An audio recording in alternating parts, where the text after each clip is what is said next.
Anak gangguan pendengaran tidak saja mengalami masalah di pendengarannya yang kemudian berimbas kepada gangguan bahasa dan gangguan bicaranya, ternyata juga mengalami masalah di hampir semua aspek perkembangannya.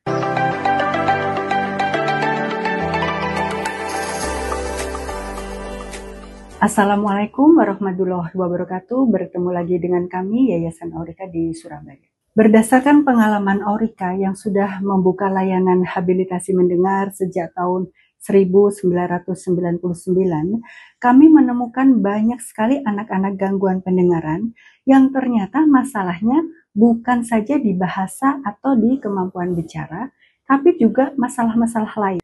Ada yang masalah perilaku, sosial, emosi, maupun kognisi. Dan kemudian saya menemukan hasil penelitian yang dikemukakan oleh Jurnal Pendidikan Khusus, kemudian dari Kementerian Sosial Indonesia, dan ada juga studi yang hasilnya senada yang disampaikan oleh Pusat Studi Komprehensif Disability di Indonesia yang mengatakan bahwa 30-40% anak gangguan pendengaran mengalami hambatan lain atau multi-issue.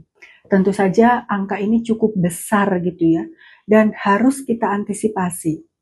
Para orang tua, para profesional sangat memerlukan untuk mendapatkan hasil tentang anak-anak yang ditanganinya.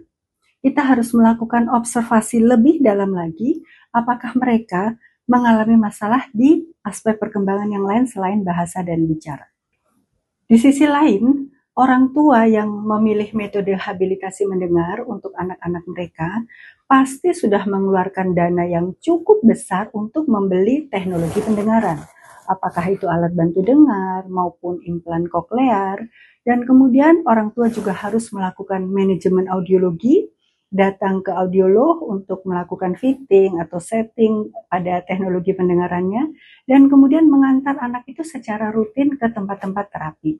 Dan di rumah, orang tua harus menerapkan materi atau teknik, strategi yang diajarkan oleh terapis di rumah di dalam keseharian anak. Tentu saja ini membutuhkan usaha yang cukup besar.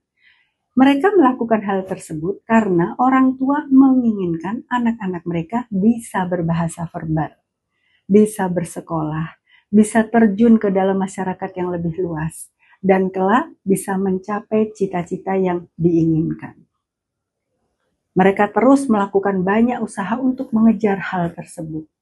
Sementara di sisi lain, data menyebutkan bahwa 30-40% anak-anak gangguan pendengaran ternyata mengalami masalah lain yang harus juga diintervensi. Banyak sekali anak-anak yang mereka tidak saja melakukan intervensi di pendengarannya, tetapi juga intervensi di kekhususan yang lain, sehingga membutuhkan intradisipliner dari berbagai profesional. Dan mau tidak mau itu harus dilakukan.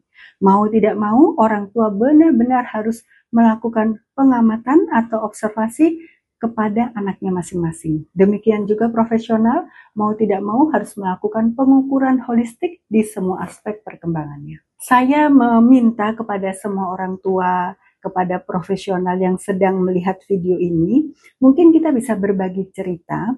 Jika ada orang tua atau profesional yang melihat bahwa anaknya juga mengalami masalah lain selain masalah bahasa dan masalah bicara, mungkin bisa menuliskan di kolom komentar. Apa saja masalah yang dihadapi?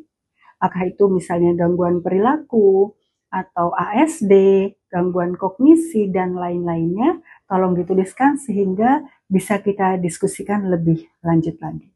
Terima kasih. Assalamualaikum warahmatullahi wabarakatuh.